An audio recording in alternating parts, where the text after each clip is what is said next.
There is a developing trend sana sana in Mount Kenya counties na sana Kiambu kabisa. Yes. Kuna wave imeanza kubuild. Pole. Kuna wave imeanza kubuild tena ya Jubilee. Sijui ni ile respect yenye watu walikuanga nayo sana ya Uhuru ndio kwa maana hii wave imeanza tena kubuild, inaanza kukama up. Lakini kuna venye ukisikiza Kiambu na ukiangalia wale watu wanataka kuja kusimama. Yeah. Majority of the candidates wanataka kuja kusimama, wataki kusimama na UDA. Hawataki kusimama na chama zingine. Watu wameanza kuchagua Jubilee tena. Yes. Na ukiangalia wale politicians wako kwa viti kama ma MPs. Wao ni kama wanakaa wanaenda kutolewa. Na ukiangalia wale watu wanawatoa ni watu wa Jubilee wanakaa ni kama watawatoa. Yes. Ukiangalia vizuri unaona ni kama Kiambu kutakuwa na a clean sweep of UDA. True. Tukianza kuangalia nini MPs wote wenye wamekalia viti na UDA, ukiangalia Kiambu unaona ni kama wanakuja kutolewa. True. Unajua kuna time tulikuwa tumefikiria ati DCP ndio itakuja kuwafagia. But ni kama DCP imeshindwa kuconnect na watu vizuri kwa ground. So watu wameanza kuanza kuresonate na Uhuru tena. Yeah. Ile ora ya Uhuru imerudi. I think despite watu kuheshimu Uhuru, I think respect ya Uhuru imeletwa na Oratha, love ya Uhuru coming back imeletwa na performance ya Ruto. I think washaanza kujua that Uhuru offered more hope and more developments than the current president. No wonder there's urge for the Uhuru tag to come back. And then ukiangalia kitu kama party kama ya Jubilee, it's more safer. A person can be more safe akiwa Jubilee than in the other parties. So as we can see, UDA is losing ground mostly in Kiambu in matters MCA level and the parliamentary level. Ime lose sana kabisa. So watu wanavutiwa na vitu zenye Uhuru alifanya akiwa president. They want his leadership back. They want his voice back. Kutaka Uhuru ni kutaka chenye alifanya. Ni performance yake. If he never performed, then hangetakikana. True. Kweli. So kutaka Uhuru arudi na leadership yake na party yake, I support it. Me agree 100%. Me agree kabisa. Hata the best thing, kitu ingine yenye mostly inabamba watu wa rika yetu, you can see walipea mtu kama Zack Kenothia. Kweli. Zack Kenothia kwa government ya Uhuru alikuwa CAS. And he was very vibrant. That guy was very good, I'm telling you. No wonder Uhuru appoint back kama deputy SG. Yes. And I know mostly kwa watu kama like I said watu wa rika yetu, the youth and stuff, the youth mostly the Gen Z, niko sure they are happy with that position ya Zack Kenothia, na niko sure Zack Kenothia is going to deliver. Atadeliver watu wengi ataleta watu wengi kwa party, sababu huyu mse ni kijana. Actually hata nilikuwa wakati walifanya hizo changes zao kwa chama. Yes. Nilisikia hizi zinaitangwa aje, feedback za watu wengi. Walikuwa wanataka Jubilee ikuwe more youthful. Watu wengi wanataka iendelee kuwa more youthful. Ni kumaanisha hii chama itarudi na nini. Alafu pia presidential candidate wa Matiang'i ukimwangalia pia. True. Portraying nini ya laziness, ya uzembe, pia anapatiananga energy ya mtu. True. Bado youthful ni mzee, lakini ukimwangalia venye ana move ako fiti, ako youthful. Hapa Kiambu venye umesema kuhusu nini? Umesema kuhusu inaitwaje performance ya Ruto. Ya Ruto. And behavior yake. Yeah. Ukiangalia venye UDA na coordinate vitu hapa hivi Kiambu, utaona kwa nini UDA inaanza ku lose ground Kiambu. True. Kwa sababu UDA imeanza bad manners. It cannot be that MPs wale wamechaguliwa na UDA ndio wana sabotage governor wa UDA. It makes sense. It cannot be that MPs hawa wa UDA wanataka kutumia MCAs wa UDA kusabotage. Na unajua ukisabotage county venye vitu zirudi nyuma. Ni kama ile time venye Waititu was impeached. County ilirudi nyuma steps nyingi sana. True. Sasa saa hii at least Kiambu iko na performing governor. na ni wao ni wao, lakini kwa sababu wako na hizo egoistic fights hizo ile inahitaji kupimana ile nini, so unapata wanataka kumsabotage kwa sababu ukiangalia vizuri hawa MPs wa Kiambu ukiangalia ni nini wanaulizana na governor, hauwezi ona kitu ya maana wanaulizana ni nini. So how UDA is conducting itself in Kiambu inafanya watu wameanza kuchukia UDA. Kuna watu na sasa watu wanaichukia kabisa kwa sababu hii hata heri hii wonge baki tu hapa hivi Kiambu, lakini wakati ile extend mpaka kwa biashara ya Wamatangi nikaenda mpaka Nairobi, waka extend mpaka huko. So watu wa Kiambu wameangalia wakaona venye Ruto pia anajibeba, ni mse aggressive, ni mse pia anaweza endea vitu zako anaonyeshana hiyo character. By the way, ukiangalia watu kama Kineshongwa venye anaongea, ukiangalia au kina ule they don't care Kururia hawa say wanaonyeshana ni don't care, so wanaonyeshana they are there because of themselves. Yes. Na hiyo sasa ndio ile feeling yenye nafikianga watu wanaanza kusema by the way mnajua sisi ndio change in fact these people are supposed to be wanafaa kuulizwa waje, how do you expect to attract more people in your party while you are sabotaging the most popular person in your party, mostly in Kiambu? Wamatangi is the most popular and influential leader in Kiambu, but UDA na leadership yake they are so much aggressive na kumsabotage. How do you expect to attract people in your party? How? Ni ngumu. For example, we can see what is happening to ODM. Wanafukuza the youthful people, kina Sifuna and Babu Owino. Alafu wangoje watu wakae tu. While in Jubilee wanaalika kina za Kenodia. Yani ODM wanaharibu, UDA wanasabotage Kiambu, Jubilee nao wanakaribisha youthful person to be accepted na my youth. Of course sababu the umbrella yao yote ni Uhuru Kenyatta, a very respectable person, a leader, mwenye shikwa president, and akadeliver. Are we getting? Msemfiti. Kuliko UDA waangalia chini waangalie we need more people, we need more votes. Sababu winning an election na difference ya 200,000 votes. Boss, that's a very small margin. UDA, how they are conducting themselves. Yes. Wanajiconduct vibaya sana. In their own party wanajiconduct vibaya sana. Apart from kujiconduct vibaya sana, bado wanaenda kuingilia chama za wenyewe. Wanaingilia pia ODM. Ni mabuli. Wameanza kuiconduct vibaya, wameanza kuharibu ODM. Wanapeleka tabia yao mbaya huko. Unajua hata hii Jubilee survive na kiasi sana. Kwa sababu ya court battles and lakini hiyo Jubilee already walikuwa washaingilia. Yani there is nothing to admire from UDA. Nothing. But bado wao wenyewe wanatry kuonyeshana venye wanaweza saidia chama zingine. How? It's impossible. UDA tasaidia je UDM whereas my MP wote wa Kiambu na sabotage governor mwenye anafanya kazi Kiambu. Sasa I make sense. Yo ni swali mzuri sana. Hawa UDA parliament members hawa UDA wanataka Wamatangi afanye nini Kiambu? Wanataka afanye nini? Ni kazi gani kama ile kazi yenye anafanya si mzuri? Ni kazi gani wanaweza taka yafanye? I read somewhere. Kwa sababu hizi si kazi.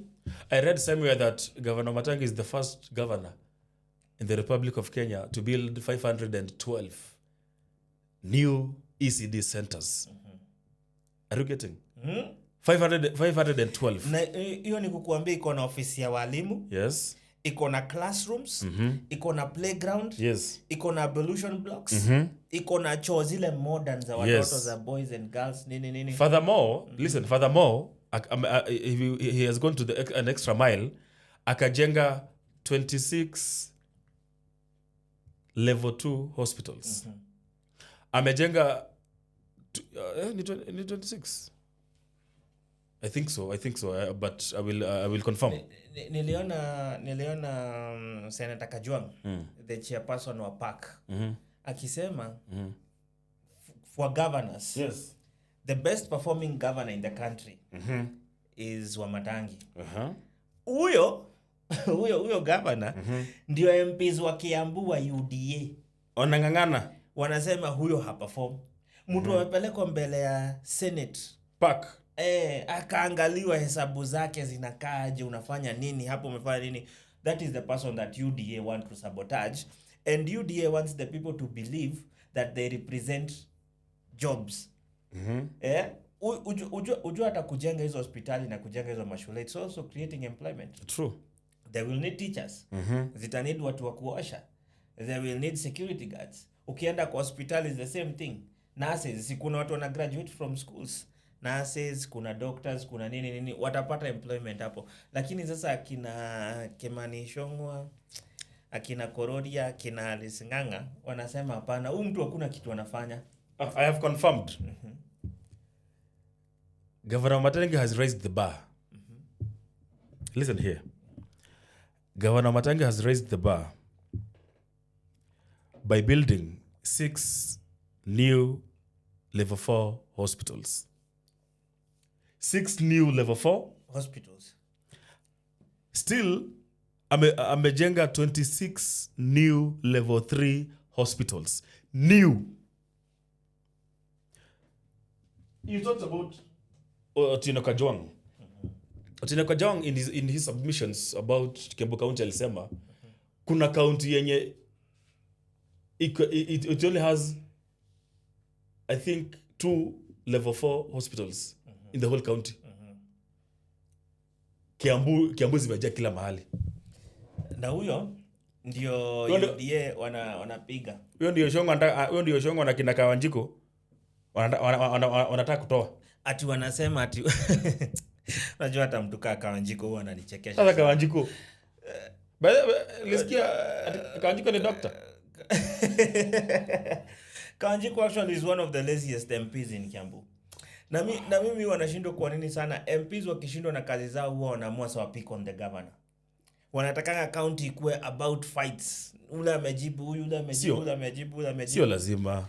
So UDA fading outside Kiambu and Mount Kenya at large. It is courtesy of UDA itself. Themselves. And UDA saa hii kwanza itaanguka vizuri kabisa kwa sababu even outside hizi stories zote zenye ziko Mount Kenya. Yes. Tukienda hata nationally. The regions that were strongholds za ODM pia wameanza kuona how the leader of UDA is treating ODM. Yeah, true. Kwa sababu kuna wase wenye walikuwa wamebaki hapo na trust yao na believe yao ni Raila na watu kama akina Sifuna au watu kama akina Orengo. Mimi hata sijui nani alitokea wapi, Oburu. But sasa unaona, as in what we can say is that Ruto is killing UDA himself. I don't know, lakini we can be comfortable to say that power has gotten into Ruto's head. I think Ruto is killing UDA himself and he's helping Oburu Odinga to kill ODM. Yeah. Sasa alafu sasa that is why when unasema Jubilee wako na an open door. I would like to I think we were with you tulikuwa na wewe na Gakuyo. Tukienda was it Laikipia? Kuuza BBI. Yes, we were the same car. Gakuyo na Zak. Driver wake Zak Kinodia na mimi na wewe. Right? I believe Zak can do something. Zak yako fit hapo UDA. The UDA. Hapo Jubilee. So Zak mimi najua ata refresh Jubilee. Yes. Ata refresh, atakuwa pata ile timu moja atakuwa anataka kurebrand vizuri kabisa. You can see energies like ule Paul Njoroge. Yeah. Awanse wata refresh. Na waongezea moto. Alafu Uhuru anakuanga na a legacy that is not spoken of so much. Kwa sababu ni mtu alitoka kwa power na akaamua kunyamaza, kutaka kusumbuana kutulia tu until wao wakaanza kumtafuta ile uchokozi yake. And I love pia venye amefanya changes kwa Azimio. If that part of ODM wants to go with Ruto, well, let it go. Waende tu. Hii Azimio wanaweza consolidate nini vizuri, at least walete leadership yenye it can listen. Kwa sababu hakunanga kitu dangerous kama kulidiwa na msemo mwenye anafikiria tu ndio ako na akili. And that is Ruto. Ruto thinks he's the smartest in the country. He's the only one. He is the only one with ideas. Unfortunately. So mkimwambia hii nyota ibadilisha kidogo, atasema hapana. Atasema ufikiri. Wewe ufikirie ndio anajua. Unamwambia unatumia 10 million